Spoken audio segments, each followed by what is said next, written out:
Hello नमस्कार दोस्तों। स्वागत है आप सभी का निधि सफारी यूट्यूब चैनल पर। दोस्तों, आज हम सीटेट 2018 का प्राथमिक स्तर का पेपर का फर्स्ट पोर्शन हल करेंगे। चलिए देखते हैं।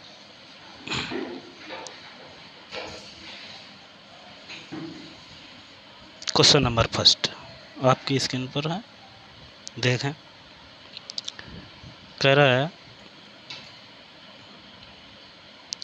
सामाजिक आर्थिक रूप से वंचित पृष्ठभूमि से आने वाले बच्चों को कक्षा के माहौल की आवश्यकता होती है। कह रहा है कि जो बच्चे सामाजिक और आर्थिक रूप से वंचित हैं, उन बच्चों को कक्षा के माहौल में किस तरीके की माहौल की आवश्यकता होती है। देखिए, पहला ऑप्शन कह रहा है उनकी भाषा के उपयोग को हतोत्साहित करता है ताकि वे मुख्य धारा की भाषा सीख सकें। हतोत्साहित का मतलब होता है डिस्करेज करना। दूसरा ऑप्शन कह रहा है बच्चों को उनकी क्षमताओं के आधार पर वर्गीकृत करता है। क्या ऐसे माहौल की आवश्यकता है जो बच्चों की क्षमताओं के आधार पर उनको अलग अलग करता हो। तीसरा ऑप्शन कह रहा है उन्हें अच्छे व्यवहार सिखाता है। क्या ऐसे माहौल की आवश्यकता है जो उनको अच्छा व्यवहार सिखाता हो। ऑप्शन नंबर 4 कह रहा है उनके सांस्कृतिक और भाषाई ज्ञान को महत्व देता है तथा उनका उपयोग करता है। बताएं कौन सा आंसर सही होगा। तो ऑप्शन नंबर 4 आपका आंसर सही हो जाएगा। ऑप्शन नंबर 4 क्यों सही हो जाएगा? क्योंकि जो सामाजिक आर्थिक रूप से वंचित पृष्ठभूमि के बच्चे होते हैं, उन बच्चों को कक्षा में ऐसा माहौल चाहिए होता है जो माहौल उनकी सांस्कृतिक, यानी कि जिस संस्कृति से वो हैं और उनकी जो लोकल भाषा है, उन बच्चों की जो लोकल भाषा है, उस भाषा को क्लास में महत्व दिया जाता हो तथा उसका उपयोग किया जाता हो। ठीक है, आंसर समझ में आ गया। अगला क्वेश्चन देखते हैं। Question number 2।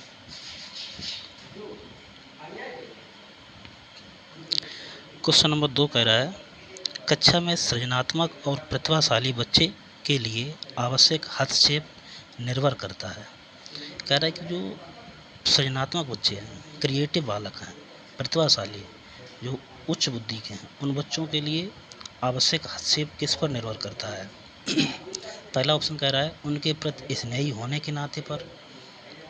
स्नेही मतलब उनके प्रति प्रेम भावना के होने पर।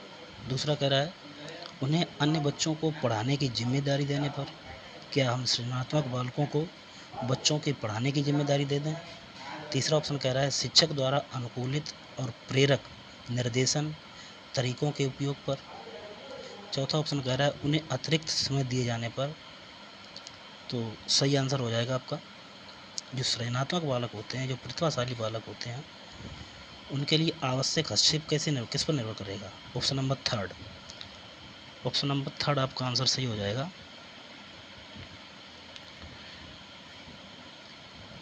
अगला क्वेश्चन देखिए,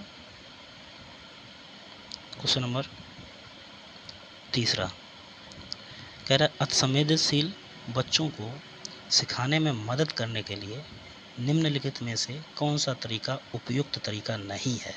यहाँ पे ध्यान देना, क्वेश्चन में जब भी नहीं शब्द दिया जाए तो उसको थोड़ा ध्यान देकर हल करना है। जब भी नहीं शब्द दिया जाए तो ऑप्शन क्या है आपके, उनके दैनिक कार्यक्रम में शारीरिक गतिविधि का समावेश। दूसरा ऑप्शन है बेचैन होने पर अक्सर उन्हें फटकार लगाना। तीसरा ऑप्शन है एक कार्य को छोटे या प्रबंधनीय खंडों में तोड़ना। चौथा ऑप्शन है अधिगम के वैकल्पिक तरीकों की पेशकश। एक बार क्वेश्चन को ध्यान से पढ़ें कि जो अति संवेदनशील बच्चे होते हैं उनको किसी भी चीज़ को सिखाने में मदद करने के लिए कौन सा तरीका उपयुक्त नहीं है।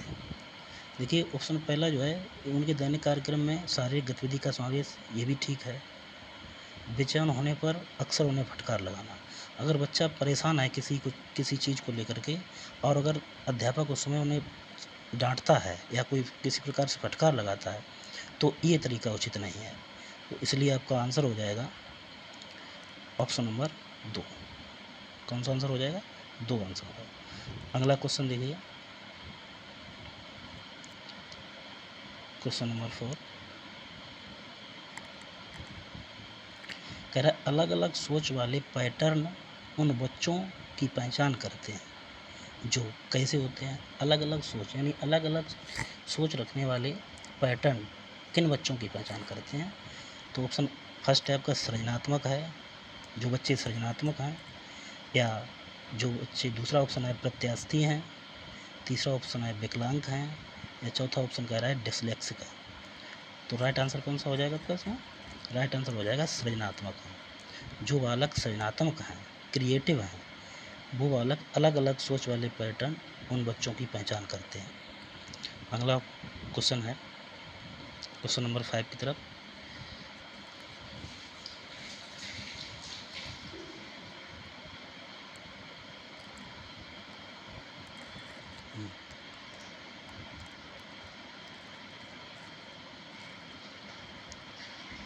निम्नलिखित में से कौन सा शिक्षक द्वारा कक्षा में बच्चों के लिए समस्या हल करने के तरीके का वर्णन नहीं कर सकता?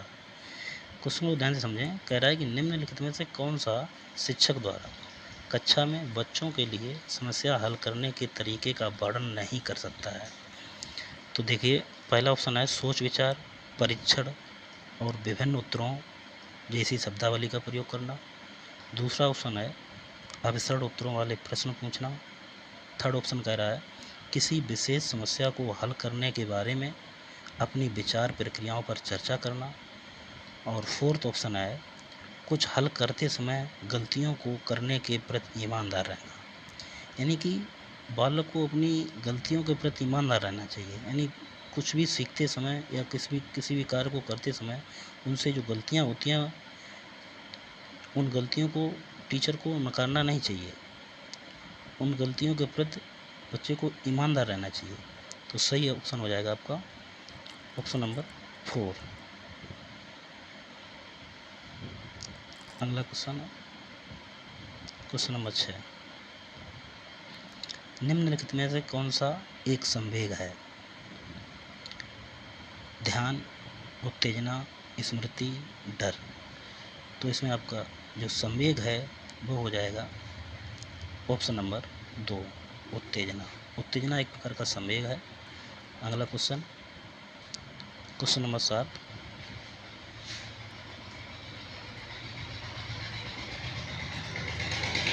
कह रहा है एक 3 साल का बच्चा बताता है कि दूध बूथ पर एक मशीन द्वारा दूध का उत्पादन होता है। निम्नलिखित में से कौन सा बच्चे की समझ का सबसे अच्छा स्पष्टीकरण प्रदान करता है? बच्चे ने गायों को कभी नहीं देखा। दूसरा ऑप्शन कह रहा है बच्चे का परिवार बच्चे को प्रेरक वातावरण प्रदान नहीं करता है। तीसरा ऑप्शन कह रहा है बच्चे को दुनिया का बहुत सीमित अनावरण या ज्ञान है। ऑप्शन नंबर 4 कह रहा है बच्चे का जवाब दूध बूथ से दूध खरीदने के लिए अपने अनुभव पर आधारित है। क्वेश्चन कह रहा है एक 3 साल का बच्चा बताता है कि दूध बूथ पर एक मशीन द्वारा दूध का उत्पादन होता है।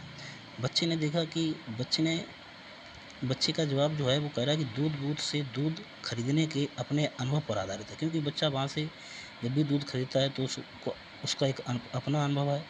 इसलिए इसका सही आंसर हो जाएगा ऑप्शन नंबर 4। कौन सा हो जाएगा? Option number 4। अगला क्वेश्चन देखिए,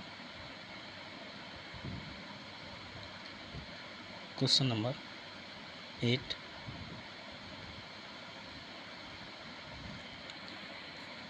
कह रहा है निम्नलिखित में से कौन सा शिक्षक की भूमिका का सबसे अच्छा वर्णन करता है?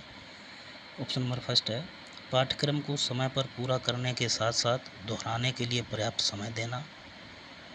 दूसरा कह रहा है आराम के लिए जगह बनाना जहां बच्चे संवाद और पूछताछ के माध्यम से सीखते हैं।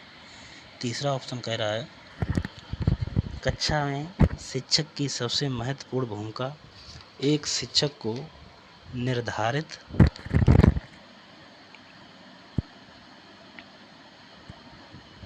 अनुशासन को बनाए रखना। चौथा ऑप्शन है एक शिक्षक को निर्धारित पाठ्य पुस्तक का पालन करना चाहिए। क्वेश्चन को देखें एक बार फिर से। निम्नलिखित में कौन सा शिक्षक की भूमिका का सबसे अच्छा वर्णन करता है? तो सही ऑप्शन हो जाएगा आपका option number B. Option number B सही आंसर हो जाएगा इसका। आराम के लिए जगह बनाना जहाँ बच्चे आपस में संवाद कर सकें, एक दूसरे से प्रश्न पूछ सकें और एक दूसरे के माध्यम से सीख सकें। सही ऑप्शन हो जाएगा ऑप्शन नंबर बी। अगला क्वेश्चन देखिए, क्वेश्चन नंबर 9 कह रहा है निम्नलिखित में से कौन सी कक्षा समृद्ध शिक्षा को प्रोत्साहित करती है, यानी ऐसी कौन सी कक्षा है जो समृद्ध शिक्षा को बढ़ावा देती है। देखिए ऑप्शन नंबर फर्स्ट है अलमारी में अच्छी तरह संगठित सामग्री वाली कक्षा, जहाँ सामग्री को सप्ताह में एक बार मुक्त खेल के लिए बाहर लाया जाया होता। दूसरा ऑप्शन है पाठ्यपुस्तक सामग्री द्वारा संचालित या संरचित और योजनाबद्ध अधिगम वाली कक्षा। तीसरा ऑप्शन कह रहा है वह कक्षा जिसमें प्रदर्शित विभिन्न प्रकार की सामग्री बच्चों की पहुंच से परे हों ताकि सामग्री लंबे समय तक चलती रहे। चौथा ऑप्शन है वह कक्षा जिसमें खुली गतिविधि के कोने हों और विभिन्न प्रकार के बाल साहित्य खुली ताक में रखी हों जो दिन के किसी भी समय प्राप्त किया जा सके। यानी समृद्ध कक्षा के लिए एक ऐसी व्यवस्था होनी चाहिए जहाँ पर खुली गतिविधि वाले कोने हों, चारों तरफ से हवा आ रही हो और वहाँ पर जो बाल साहित्य की सामग्री है वो ऐसी जगह रखी हो जहाँ पर बच्चे को जब भी आवश्यकता पड़े तो वहाँ से वो प्राप्त कर सके, उनका अध्ययन कर सके। तो सही आंसर हो जाएगा ऑप्शन नंबर 4। कौन सा आंसर हो जाएगा? Option number 4। अगला क्वेश्चन, क्वेश्चन नंबर 10 निम्नलिखित में से कौन सा कक्षा में पाठ्य पुस्तकों की भूमिका का सबसे अच्छा वर्णन करता है। वे अध्ययन, ऑप्शन नंबर फर्स्ट है वे अध्ययन के पाठ्यक्रम के बारे में शिक्षकों और माता पिता को मार्गदर्शन प्रदान करते हैं। दूसरा ऑप्शन कह रहा है वे संसाधन रहित संदर्भ में सबसे आवश्यक अधिगम संसाधन बनाते हैं। या ऑप्शन थर्ड वे कक्षा में उपलब्ध संसाधन और संवाद सामग्री में से एक हैं। ऑप्शन नंबर 4 कह रहा है वे एक राज्य या राष्ट्र में अधिगम में एक रूप बना रखते हैं। क्वेश्चन कह रहा है कि निम्नलिखित में कौन सा कक्षा में पाठ्य पुस्तकों की भूमिका का सबसे अच्छा वर्णन करता है। तो इसका ऑप्शन नंबर थर्ड सही हो जाएगा। आंसर क्या हो जाएगा? वे कक्षा में उपलब्ध संसाधन और संदर्भ सामग्री में से एक होने चाहिए। तो ऑप्शन नंबर थर्ड सही हो जाएगा। अगला क्वेश्चन, क्वेश्चन नंबर 11 देखें क्या कह रहा है। राष्ट्रीय पाठचर्या फ्रेमवर्क 2005 ने अपनी समझ डैश से प्राप्त की है, यानी कि राष्ट्रीय पाठचर्या फ्रेमवर्क 2005 यानी एनसीएफ 2005 जो है उसने अपनी समझ किससे प्राप्त की है। पहला है रचनावाद, दूसरा ऑप्शन है संज्ञानात्मक सिद्धांत, तीसरा ऑप्शन है मानवतावाद और चौथा ऑप्शन है व्यवहारवाद। तो इसमें सही ऑप्शन हो जाएगा आपका व्यवहारवाद, ऑप्शन नंबर 4 व्यवहारवाद, ऑप्शन नंबर 4 कौन सा सही हो जाएगा? Option number 4। अगला क्वेश्चन देखिए, क्वेश्चन नंबर 12 है कक्षा में बच्चों को प्रेरित समझा जा सकता है यदि वे क्या करते हो तब उन्हें प्रेरित समझा जा सकता है। ऑप्शन नंबर फर्स्ट कह रहा है वे सभी उपस्थिति में नियमित हैं। या दूसरा ऑप्शन कह रहा है वे शिक्षक से स्पष्टीकरण प्राप्त करने के लिए प्रश्न पूछते हैं। तीसरा है वे अच्छी तरह से वर्दी पहने स्कूल में आते हैं। चौथा ऑप्शन है वे कक्षा में अनुशासन बनाए रखते हैं। तो कक्षा में कोई बालक प्रेरित तभी समझा जा सकता है जब बालक अपने अध्यापक से किसी टॉपिक को लेकर के उसके स्पष्टीकरण को प्राप्त करने के लिए उनसे प्रश्न पूछता है। क्या पूछता है? प्रश्न। तो इसका ऑप्शन नंबर सही हो जाएगा बी, यानी दूसरा ऑप्शन इसका बिल्कुल सही आंसर है। क्वेश्चन नंबर 13 निम्नलिखित में से कौन सा बच्चों में अधिगम में सुधार करने के लिए सबसे अधिक उपयुक्त है। पहला ऑप्शन कह रहा है कक्षा में सभी प्रकार की शिक्षण सामग्री होनी चाहिए। दूसरा ऑप्शन कह रहा है शिक्षक को वास्तविक जीवन स्थितियों पर बच्चों को एक दूसरे के साथ बातचीत करने में मदद करनी चाहिए। या तीसरा ऑप्शन कह रहा है नियमित मूल्यांकन परीक्षा आयोजित की जानी चाहिए। या ऑप्शन नंबर 4 शिक्षक को विभिन्न उदाहरणों और चित्रों का उपयोग करके विषय की व्याख्या करनी चाहिए। बताएं क्वेश्चन नंबर 13 का आंसर। तो इसका सही आंसर हो जाएगा ऑप्शन नंबर 2। कौन सा हो जाएगा? Option number 2। कह रहा है शिक्षक को वास्तविक जीवन स्थितियों पर बच्चों को एक दूसरे के साथ बातचीत करने में मदद करनी चाहिए। यानी कि बच्चे को वास्तविक जीवन से जोड़ना चाहिए, उसके वास्तविक जीवन की जो स्थितियाँ हैं उन पर बातचीत करनी चाहिए, उनके बारे में उनके अंदर एक समझ विकसित करनी चाहिए। तो ऑप्शन नंबर 2 सही आंसर हो जाएगा। अगला क्वेश्चन है क्वेश्चन नंबर 14। अनुशासन जो अधिगम वातावरण में एक महत्वपूर्ण भूमिका निभाता है, किसकी मदद करता है? किस तरह की मदद करता है? अनुशासन जो अधिगम वातावरण में एक महत्वपूर्ण भूमिका निभाता है, किस तरह की मदद करता है? ऑप्शन नंबर फर्स्ट है शिक्षकों को निर्देश देने में, या ऑप्शन नंबर 2 बच्चों को उनके पाठ रटकर याद करने में, या ऑप्शन नंबर 3 बच्चों को अपनी शिक्षा को विनियमित और मॉनिटर करने के लिए, या ऑप्शन नंबर 4 चुप्पी साधे रहने के लिए। तो ऑप्शन नंबर 4 बिल्कुल गलत हो जाएगा आपका, ये गलत हो जाएगा। बच्चे को चुप्पी नहीं साधनी चाहिए। और ऑप्शन नंबर और रटने की तो प्रणाली बिल्कुल एनसीएफ ने ख़त्म ही कर दी। एनसीएफ जो 2005 की है उसमें रटने पर तो बिल्कुल जोर ही नहीं दिया गया, उसको बिल्कुल नकार दिया गया है। और ऑप्शन नंबर फर्स्ट भी आपका गलत हो जाएगा, ऑप्शन नंबर 3 सही होगा। बच्चों को अपनी शिक्षा को विनियमित और मॉनिटर करने के लिए। अगला क्वेश्चन है क्वेश्चन नंबर 15। आनुवांशिकता और पर्यावरण की भूमिका के बारे में निम्नलिखित में से कौन सा कथन सत्य है? देखें, पहला ऑप्शन है अच्छी देखभाल और पौष्टिक आहार बच्चे के किसी भी जन्मजात विकार को दूर कर सकता है, या दूसरा ऑप्शन है पर्यावरण केवल बच्चे के भाषा विकास में महत्वपूर्ण भूमिका निभाता है। तीसरा ऑप्शन है विकास के कुछ पहलू आनुवांशिकता और कुछ अन्य पर्यावरण से अधिक प्रभावित होते हैं। चौथा ऑप्शन है सीखने और प्रदर्शन करने की एक बच्चे की क्षमता जीनों द्वारा पूरी तरह से निर्धारित की जाती है। देखो 15 का क्या आंसर होगा? तो बच्चे के विकास में कुछ मात्रा में आनुवांशिकता भी महत्वपूर्ण होती है और पर्यावरण भी प्रभावित करता है बच्चे के विकास को। तो ऑप्शन नंबर 3 सही हो जाएगा, ऑप्शन नंबर 3 सही हो जाएगा।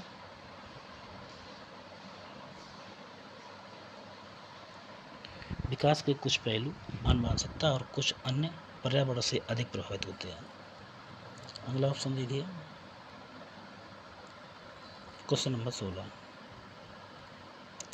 निम्नलिखित में से कौन सा कथन पियाजे के सिद्धांत के अनुसार कहा नहीं जा सकता है? पहला ऑप्शन है निरंतर अभ्यास से अधिगम होता है। दूसरा ऑप्शन कह रहा है बच्चे अपने पर्यावरण पर क्रिया करते हैं। तीसरा ऑप्शन कह रहा है विकास गुणात्मक चरणों में होता है, या चौथा ऑप्शन कह रहा है बच्चे अपनी दुनिया के बारे में ज्ञान का निर्माण और उपयोग करते हैं। तो बताएं इसका सही आंसर क्या होगा? कह रहे पियाजे कौन सा कथन है जो पियाजे के सिद्धांत के अनुसार नहीं कहा जा सकता है? तो इसका सही ऑप्शन हो जाएगा ऑप्शन नंबर 3। कौन सा सही हो जाएगा? ऑप्शन नंबर 3, विकास गुणात्मक चरणों में होता है। अगला क्वेश्चन नंबर 17। निम्नलिखित में से कौन सी पूर्व संक्रियात्मक विचार की एक सीमा नहीं है? ऑप्शन पहला कह रहा है अहमनता, दूसरा कह रहा है अनुक्रमणीयता, तीसरा ऑप्शन कह रहा है ध्यान केंद्रित करने की प्रवृत्ति, या चौथा ऑप्शन कह रहा है प्रतीकात्मक विचार का एक विकास। तो इसका सही आंसर हो जाएगा ऑप्शन नंबर 4। कौन सा हो जाएगा? ऑप्शन नंबर 4 सही आंसर हो जाएगा। अगला क्वेश्चन देखते हैं क्वेश्चन नंबर 18। क्या कह रहा है? के अलावा निम्नलिखित कारणों से खेल युवा बच्चों के विकास में एक महत्वपूर्ण भूमिका निभाता है। यानी इन ऑप्शंस में से ऐसा कौन सा ऑप्शन है जिस ऑप्शन के अलावा बाकी सभी ऑप्शन बच्चे के खेल में, युवा बच्चों के खेल में विकास की महत्वपूर्ण भूमिका निभाते हैं। तो वो ऑप्शन हमें छांटना है इसमें से जो नहीं है। ये समय बिताने का एक सुखद तरीका है। दूसरा है वे नए कौशल हासिल करते हैं और सीखते हैं कि उन्हें कब उपयोग किया जाए। ऑप्शन नंबर 3 कह रहा है वे अपने शरीर पर निपुणता प्राप्त करते हैं। या ऑप्शन नंबर 4 कह रहा है ये उनकी इंद्रियों को उत्तेजित करता है। तो इसमें दूसरा और तीसरा और चौथा ये तो सभी महत्वपूर्ण भूमिका निभाते हैं, लेकिन ऑप्शन नंबर पहला जो है ये समय बिताने का एक सुखद तरीका है, ये आपका सही आंसर हो जाएगा, ऑप्शन नंबर पहला। अगला क्वेश्चन देखिए, निम्नलिखित में से कौन सा प्रश्न बच्चों को गंभीर रूप से सोचने के लिए आमंत्रित करता है? ऐसा कौन सा क्वेश्चन है जो बच्चे को गंभीर रूप से सोचने पर मजबूर करता है? तो ऑप्शन नंबर फर्स्ट है क्या आप इसी तरह की स्थिति के बारे में सोच सकते हैं? दूसरा कह रहा है विभिन्न तरीकों से हम इसे कैसे हल कर सकते हैं? तीसरा कह रहा है क्या आप इसका उत्तर जानते हैं? ऑप्शन नंबर 4 कह रहा है सही जवाब क्या है? तो इसमें आंसर कौन सा हो जाएगा आपका? Option number 2। कौन सा आंसर हो जाएगा? ऑप्शन नंबर 2, यानी विभिन्न तरीकों से हम इसे कैसे हल कर सकते हैं। यानी कोई भी प्रॉब्लम है उसको अलग अलग तरीके से जब बच्चा हल करने के विषय में सोचेगा तो ये प्रश्न सबसे अच्छा होता है सोचने के लिए। अगला क्वेश्चन देखते हैं, क्वेश्चन नंबर 20, निम्नलिखित में से कौन सा विकल्प प्रगतिशील शिक्षा को सबसे अच्छा वर्णन करता है? ऑप्शन नंबर 1 है व्यक्तिगत अधिगम, क्षमता समूह बनाना, छात्रों की लेवलिंग। दूसरा ऑप्शन कह रहा है परियोजना विद, क्षमता समूह बनाना, रैंकिंग। तीसरा कह रहा है करके सीखना, परियोजना विद, सहयोग से सीखना। चौथा ऑप्शन कह रहा है थीमेटिक इकाइयाँ, नियमित इकाई परीक्षण, रैंकिंग। तो सही आंसर कौन सा हो जाएगा इसका? ऑप्शन नंबर 3 करके सीखना। यानी बच्चा जब किसी चीज़ को, किसी काम को करके सीखता है और उसकी कोई परियोजना बनाकर करता है या किसी के सहयोग से सीखता है तो ये प्रगतिशील शिक्षा का सबसे अच्छा वर्णन करता है। तो ऑप्शन नंबर 3 सही आंसर हो जाएगा। क्वेश्चन नंबर 21, प्रगतिशील शिक्षा के बारे में निम्नलिखित में से कौन सा कथन बताता है कि शिक्षा स्वयं ही जीवन है? कौन सा कथन ये बताता है कि शिक्षा स्वयं ही जीवन है? तो पहला ऑप्शन क्या कह रहा है स्कूलों में शिक्षा सामाजिक और प्राकृतिक दुनिया को प्रतिबिंबित करे। दूसरा कह रहा है जीवन सच्चा शिक्षक है। तीसरा ऑप्शन कह रहा है स्कूल शिक्षा को यथासंभव लंबे समय तक जारी रखना चाहिए। या ऑप्शन नंबर 4 कह रहा है स्कूलों की आवश्यकता नहीं है, बच्चे अपने जीवन के अनुभवों से सीख सकते हैं। बहुत अच्छा क्वेश्चन है, थोड़ा ध्यान से समझें। तो सही आंसर कौन सा हो जाएगा इसका? Option number first. Option number first इसका सही आंसर हो जाएगा। स्कूलों में शिक्षा सामाजिक और प्राकृतिक दुनिया को प्रतिबिंबित करे। यानी स्कूलों में शिक्षा ऐसी इस तरीके से देनी चाहिए जो बच्चों को समाज से और प्राकृतिक दुनिया से जोड़ कर रखे, बच्चों को समाज और प्राकृतिक दुनिया से जोड़ कर रखे। अगला क्वेश्चन है क्वेश्चन नंबर 22, क्या कह रहा है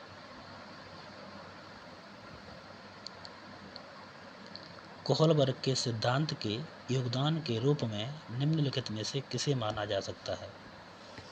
ऑप्शन नंबर 1 है यह नैतिक तर्क और कार्रवाई के बीच एक स्पष्ट संबंध स्थापित करता है। ऑप्शन नंबर बी उसका विश्वास है कि बच्चे नैतिक दार्शनिक हैं। या ऑप्शन नंबर 3 उनके सिद्धांत ने संज्ञानात्मक परिपक्वता और नैतिक परिपक्वता के बीच एक संयोग का समर्थन किया है। या ऑप्शन नंबर 4 कह रहा है कि इस सिद्धांत में विस्तृत परीक्षण प्रक्रियाएं हैं। तो कोहलबर्ग के सिद्धांत के अनुसार जो है ऑप्शन नंबर 3 को सही माना जा सकता है।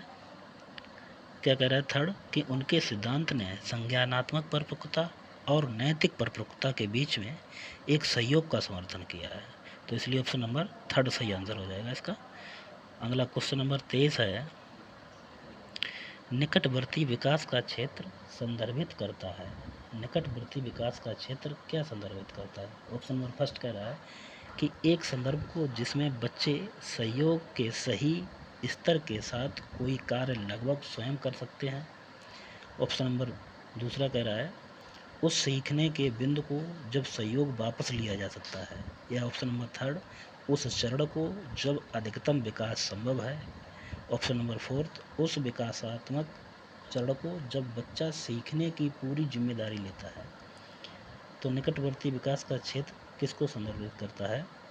सही आंसर देखें, इसका आंसर हो जाएगा ऑप्शन नंबर फर्स्ट। पहला ऑप्शन बिल्कुल सही आपका है कि एक संदर्भ को जिसमें बच्चे सहयोग के सही स्तर के साथ कोई कार्य लगभग स्वयं कर सकते हैं। यानी कि बच्चा अगर किसी कार्य को कर रहा है, स्वयं कर रहा है, और उस कार्य में बच्चे को सही सहयोग मिल जाए, कार्य करने की दिशा में अगर बच्चे को सही सहयोग मिलता है, तो ये ऑप्शन सबसे बेस्ट है। ऑप्शन नंबर फर्स्ट आपका सही आंसर हो जाएगा। क्वेश्चन नंबर 24 कह रहा है कि एक उभयलिंगी व्यक्तित्व, एक उभयलिंगी व्यक्तित्व, देखिए ऑप्शन नंबर फर्स्ट है ऑप्शन नंबर, एक उभयलिंगी व्यक्तित्व में दृढ़ और अहंकारी होने की आदत है। या ऑप्शन नंबर सेकंड समाज में प्रचलित रूढ़वादी लिंग भूमिकाओं का पालन करता है। या ऑप्शन नंबर थर्ड स्त्री लक्षणों वाले पुरुषों को संदर्भित करता है। या ऑप्शन नंबर फोर्थ में आमतौर पर माने गए मर्दाना और स्त्री गुणों का समायोजन होता है। यानी कि जो उभयलिंगी व्यक्तित्व वाला पुरुष होता है उसमें क्या होता है, उसमें आमतौर पर दोनों गुण पाए जाते हैं, स्त्री और मर्दाना। तो इसलिए ऑप्शन नंबर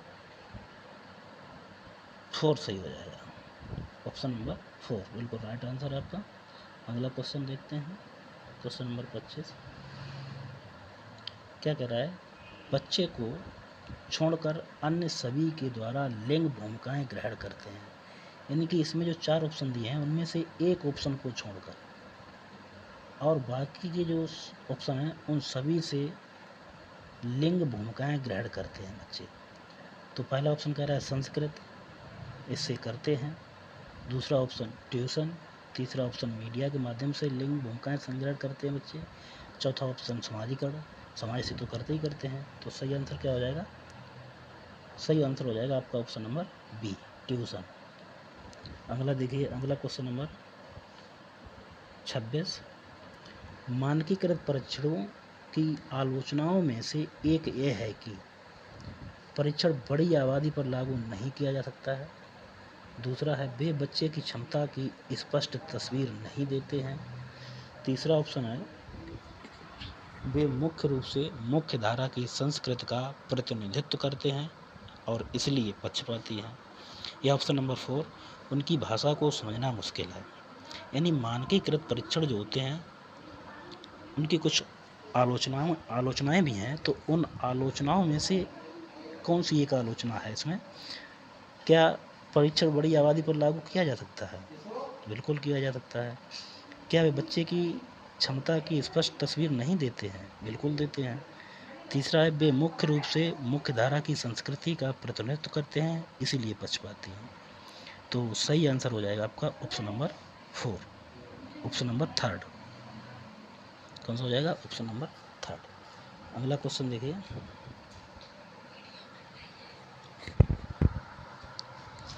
क्वेश्चन नंबर 27 है एकाधिक बुद्धिमानी का सिद्धांत कहता है कि, एकाधिक बुद्धिमानी का सिद्धांत क्या कहता है? एकाधिक का मतलब क्या है?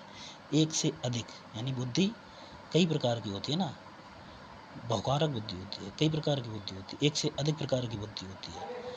तो पहला ऑप्शन है पेपर पेंसिल परीक्षण सहायक नहीं है। दूसरा ऑप्शन कह रहा है प्रभावी अध्यापन के द्वारा बुद्धि बढ़ाई जा सकती है। तीसरा ऑप्शन कहता है बुद्धि तेजी से बढ़ाई जा सकती है। चौथा ऑप्शन कह रहा है कि बुद्धि कई प्रकार की हो सकती है। जैसा कि हमने आपको क्वेश्चन में ही बता दिया था कि बुद्धि कई प्रकार की होती है, यानी एक से अधिक प्रकार की होती है। तो इसलिए सही आंसर हो जाएगा आपका क्वेश्चन ऑप्शन नंबर 4। अगला क्वेश्चन देखिए, क्वेश्चन नंबर 28।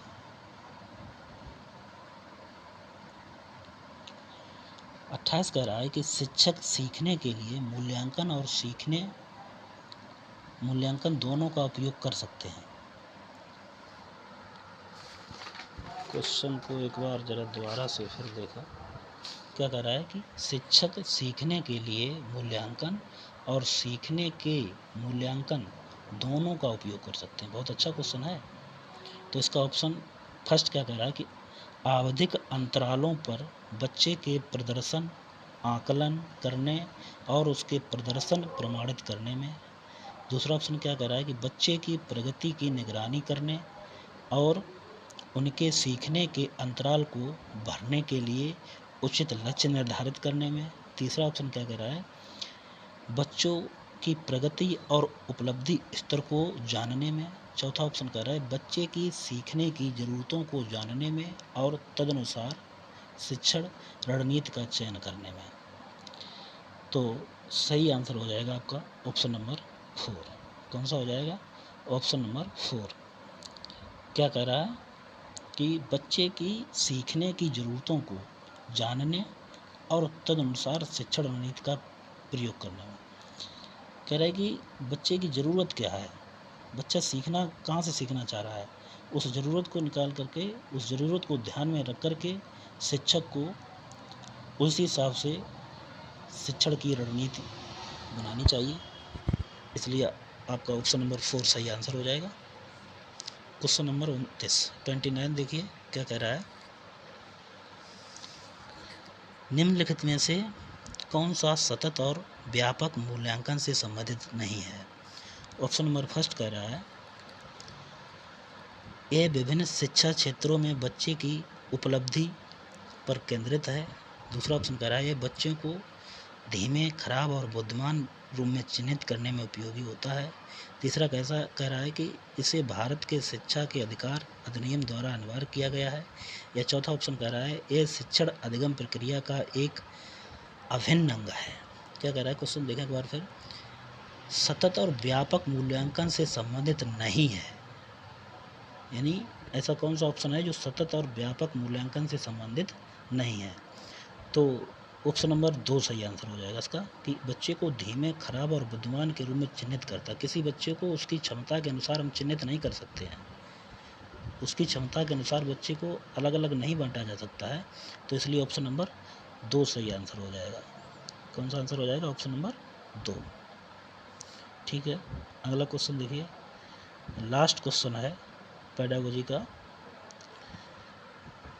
बच्चों में प्रतिभाशालिता के कारण हो सकती है, यानी बच्चों में प्रतिभाशालिता जो है वो किसके कारण हो सकती है। पहला ऑप्शन कह रहा है सफल माता पिता, या दूसरा अनुशासित दिनचर्या, तीसरा कह रहा है आनुवंशिकता और वातावरण के बीच अंतःक्रिया, या चौथा ऑप्शन कह रहा है एक संसाधन समृद्ध वातावरण। तो जब भी आपको आनुवंशिकता और वातावरण के बीच अंतःक्रिया मिल जाए किसी भी क्वेश्चन के ऑप्शन में, तो आप बिल्कुल उसको सही आंसर मान लीजिए, बिल्कुल आपका सही आंसर हो जाएगा आनुवंशिकता और वातावरण के बीच की अंतःक्रिया। यानी कि प्रतिभाशालिता जो आनुवंशिकता और वातावरण के बीच अंतःक्रिया होती है, वही आपका सही ऑप्शन, यानी ऑप्शन नंबर 3 आपका सही आंसर हो जाएगा। ठीक है, चलते हैं दोस्तों।